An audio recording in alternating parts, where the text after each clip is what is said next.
Gracias damos a nuestro Padre Celestial por la bendición de poder estudiar su palabra. Sean todos muy bienvenidos, mis hermanos, al canal Aprendiendo de Jesús. Es un gozo poder saludarles nuevamente en este video en el cual compartiremos lo que el comentario bíblico adventista nos dice sobre la lección de escuela sabática. Hemos llegado a la lección número 2 titulada El gran plan cristocéntrico de Dios. Oramos por cada uno de ustedes, mis apreciados hermanos. Gracias por dejarnos sus amables comentarios, sus pedidos de oración y cualquier necesidad que podamos compartir con nuestros hermanos, nuestros amigos. Estaremos prestos allí a leerles y a poder estar en contacto con ustedes. Les invitamos también a que compartan este video, a que se suscriban a nuestro canal si aún no lo han hecho, para que nuestra familia de Aprendiendo de Jesús crezca cada día más y que muchas personas puedan conocer del amor de Jesús. Ese es nuestro principal objetivo. Vamos a orar para comenzar. Padre Santo que estás en el cielo, gracias te damos, oh Dios, por tus bendiciones, por tus cuidados. Oh Dios, somos pecadores, somos indignos de estar delante de tu presencia, pero en este momento venimos ante ti, oh Dios, para que nos hagas limpios y que podamos estar en tu presencia y aferrándonos cada día de tu santa mano. Bendice a cada persona que está escuchando este mensaje, sus necesidades, sus pedidos, sus dificultades y problemas, oh Dios, alegrías, todo lo que rodea sus vidas. En tu voluntad, Padre Celestial, puedas contestar cada una de esas oraciones. En Jesús, amén. Muéstrame, oh Jehová, tus caminos, enséñame tus sendas, encamíname en tu verdad y enséñame, porque tú eres el Dios de mi salvación, en ti he esperado todo el día. Salmo 25, 4 y 5. La indicación dada a Moisés era: mira, haz todas las cosas conforme al modelo que se te ha mostrado en el monte. Hebreos 8:5. Aunque Moisés estaba lleno de celo por hacer la obra de Dios y podía disponer de los hombres más hábiles y talentosos para poner en obra cualquier indicación que él les diera, no debía hacer ninguna cosa, una campanilla, una granada, una franja, una cortina o cualquiera de los vasos, sino según el modelo que se le fue mostrado como el ideal de Dios. Durante 40 días se le impartieron las instrucciones y cuando descendió al pie del monte estaba en condiciones de reproducir el modelo exacto de lo que se le había mostrado en el monte. Un punto en el cual muchos han errado ha sido el no ser cuidadosos en seguir las ideas de Dios sino las propias. Cristo mismo declaró: no puede el Hijo hacer nada por sí mismo, sino lo que ve hacer al Padre. Juan 5:19. Tan plenamente se despojó de sí mismo que no hacía de por sí ningún proyecto o plan. Vivía aceptando los planes de Dios para él. El Padre le revelaba sus planes día tras día. Si Jesús dependió tan plenamente que declaró: todo lo que veo hacer al Padre, eso hago, ¿cuánto más deberían los agentes humanos depender de Dios en cuanto a la instrucción constante para que sus vidas pudieran ser simplemente la realización de los planes de Dios? Oh, si los mortales sujetos a equivocaciones quisieran buscar sabiduría de Dios. Debemos vencer nuestras preferencias.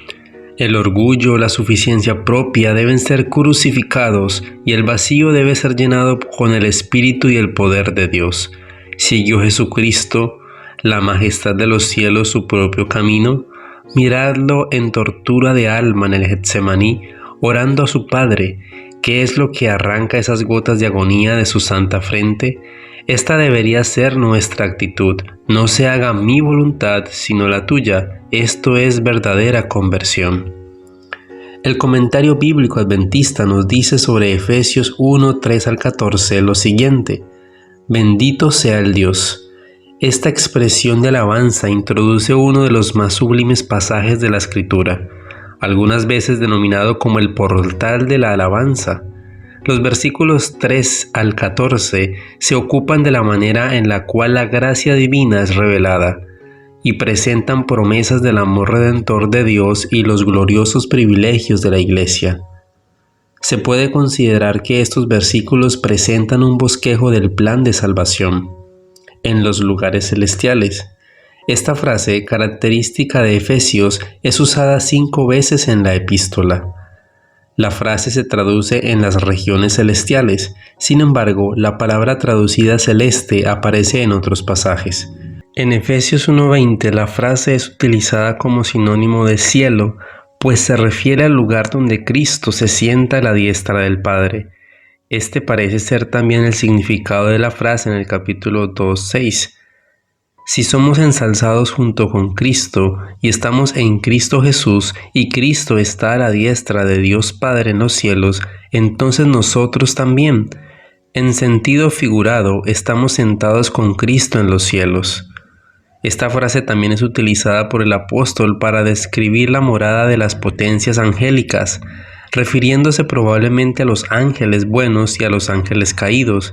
En este pasaje, la frase parece calificar a bendición espiritual al designar al cielo como su fuente de origen. Versículo 4. Según. Los versículos 4 al 6 han sido utilizados en algunas ocasiones como una evidencia en favor de la doctrina de que algunos son elegidos para salvación y otros para perdición, sin que nada pueden hacer las personas involucradas para alterar el resultado final. Es cierto que estos versículos se refieren a la predestinación o designación de ciertos elegidos desde antes de la fundación del mundo para ser adoptados como hijos de Dios, pero nada dice respecto a elegidos para perdición. También se llama a nosotros a los elegidos, es decir, a los cristianos que por la fe han aceptado al Señor Jesucristo.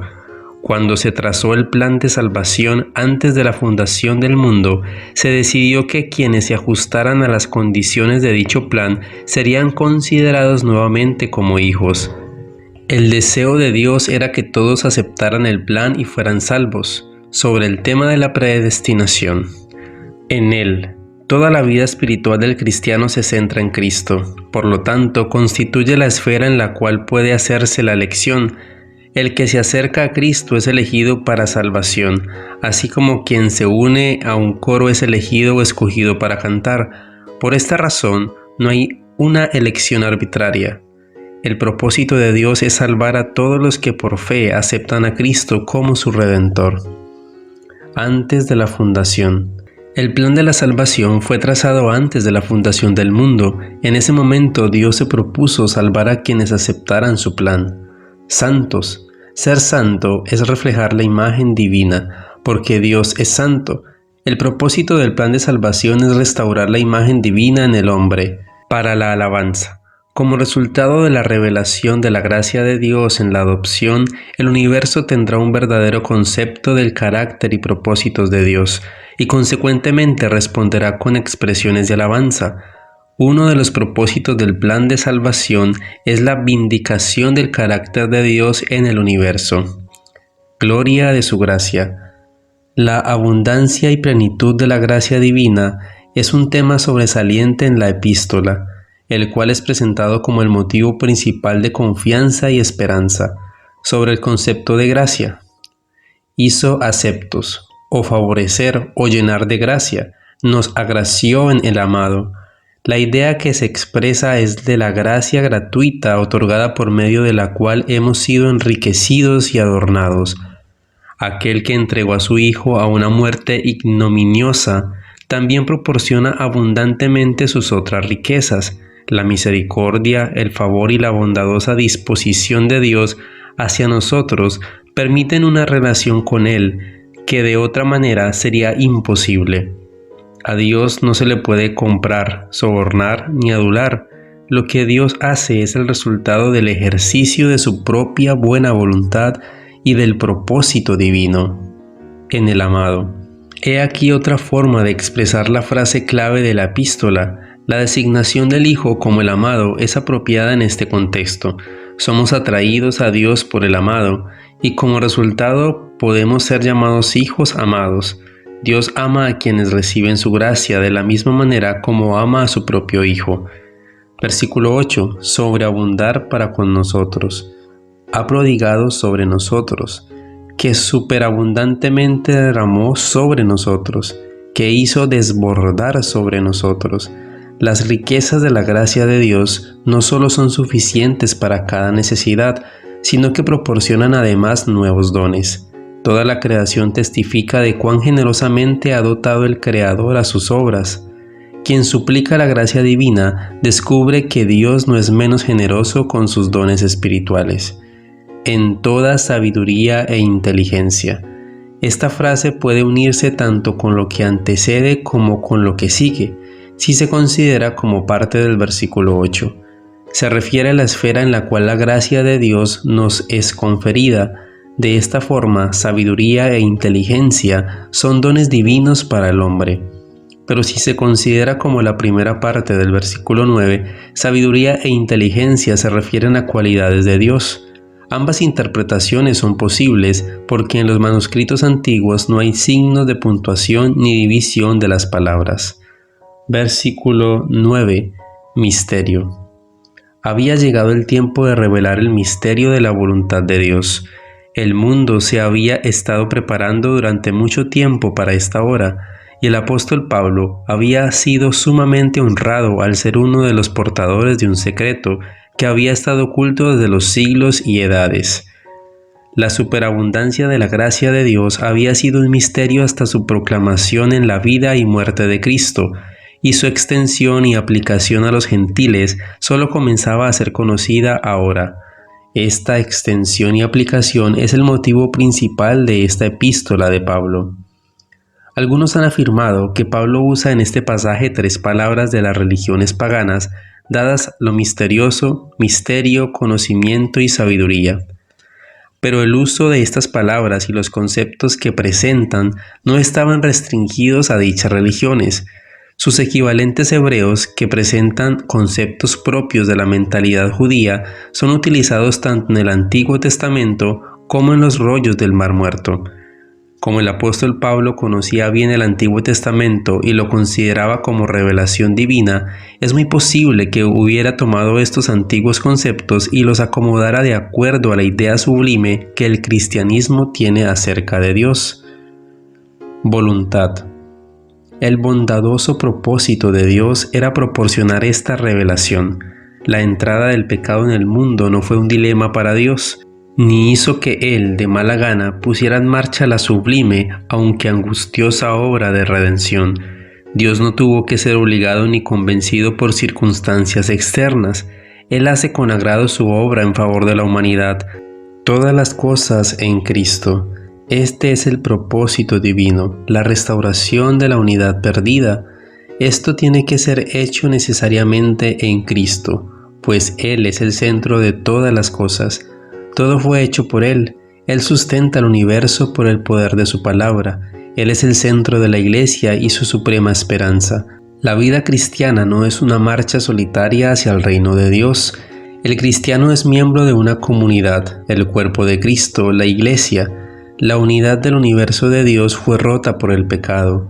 El misterio de la voluntad de Dios se refiere al plan de restaurar dicha unidad cuando la ocasión fue propicia. Restauración que se haría mediante Cristo. Este misterio llegará a ser su culminación cuando finalice el gran conflicto cósmico entre el bien y el mal, cuando todas las cosas en los cielos y en la tierra sean reunidas en Cristo y el carácter de la divinidad sea vindicado. Cumplimiento de los tiempos. El plural sugiere una sucesión de periodos u ocasiones. Esta expresión parece abarcar toda la edad apostólica, así como hay momentos apropiados para sembrar la semilla y recoger la cosecha. También hay momentos propicios para la actividad divina en relación con la redención de la humanidad. Hay cosas que solo pueden ser hechas en determinado momento, porque Dios trata con seres morales libres, a los cuales ni siquiera intentará forzar para que cumplan los propósitos divinos. A través de los siglos ha habido continuas revelaciones de los planes de Dios, etapas sucesivas de una marcha que conduce a la consumación final, cuando se alcanzará la unidad universal. El apóstol procederá a ampliar este tema a medida que escribe su epístola. Versículo 11. Tuvimos herencia. Ser llamado o elegido, palabra que aparece únicamente aquí en el Nuevo Testamento, contiene la idea de determinación o designación que afecta a la naturaleza del ser humano, incluyendo la matiz particular de significación que implica que el llamamiento imparte algo al que es llamado. Ese algo impartido por el llamamiento al ser humano es la meta o el propósito para la vida. Esta última connotación del texto griego se destaca en la traducción tuvimos herencia. Cada creyente se halla en posesión de su herencia por medio de la promesa. La herencia es para el cristiano un derecho adquirido por medio de la adopción mencionada en el versículo 5. Esta herencia es en Cristo, quien la compró por medio de su sangre. Habiendo sido predestinados. Determinar de antemano, predefinir.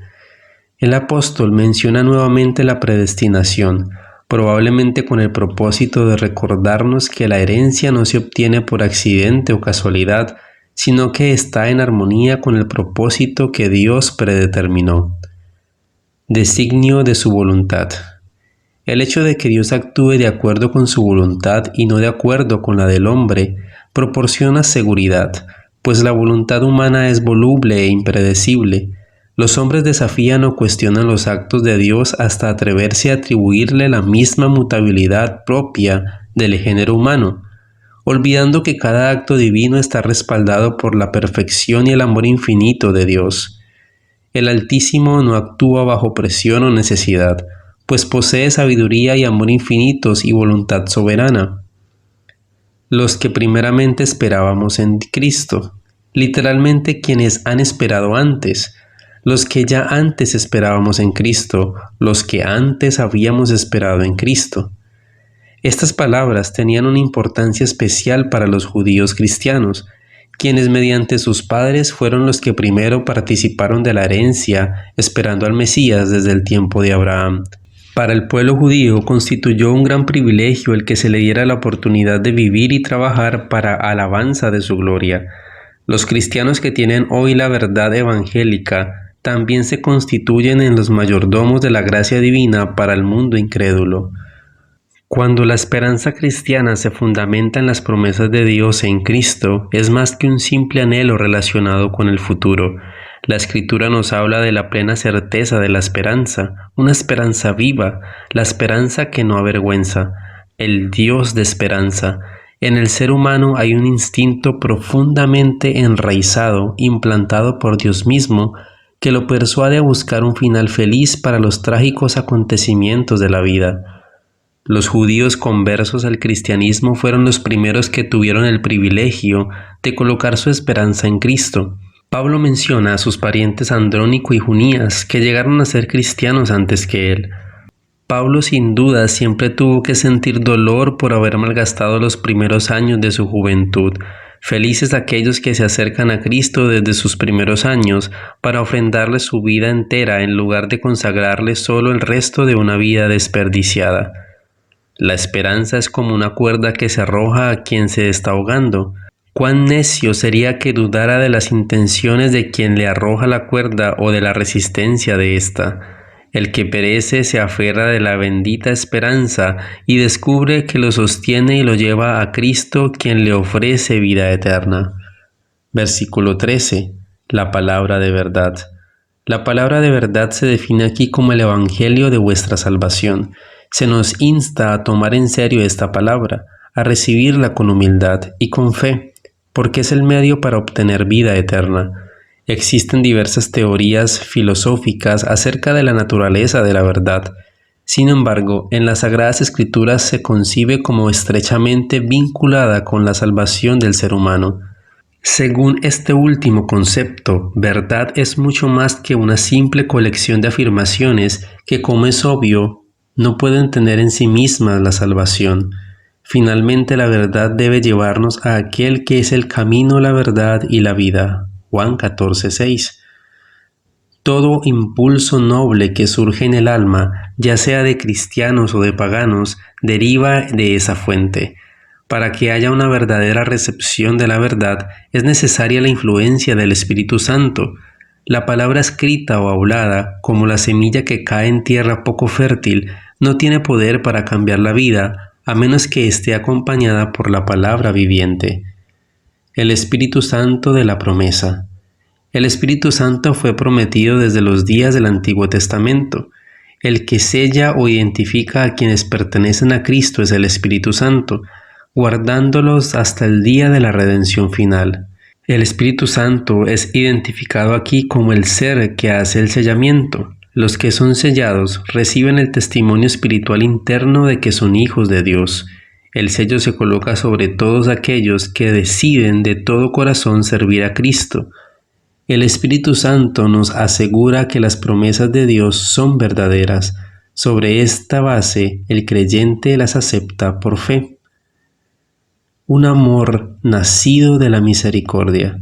Seré propicio a sus injusticias y nunca más me acordaré de sus pecados y de sus iniquidades. El amor de Dios por la raza caída es una manifestación peculiar de amor nacido de la misericordia, pues todos los seres humanos son indignos. La misericordia implica la imperfección del objeto hacia el cual se manifiesta. Debido al pecado, la misericordia fue puesta en activo ejercicio. El pecado no es objeto del amor de Dios, sino de su odio, pero Dios ama al pecador y se compadece de él. Los descarriados hijos e hijas de Adán son los hijos de la redención de Dios. Mediante la dádiva de su Hijo les ha revelado su infinito amor e infinita misericordia. Dios propone cooperación a sus frágiles y descarriadas criaturas, a quienes ha colocado en terreno ventajoso. Por un lado hay infinita sabiduría, bondad, compasión y poder.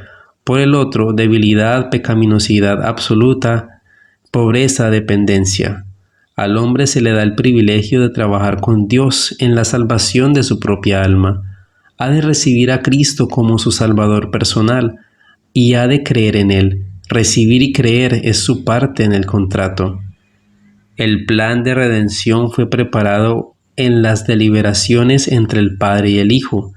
Entonces Cristo se comprometió a responder por el hombre si éste resultaba desleal. Se comprometió a efectuar una expiación que uniera a toda alma creyente con Dios.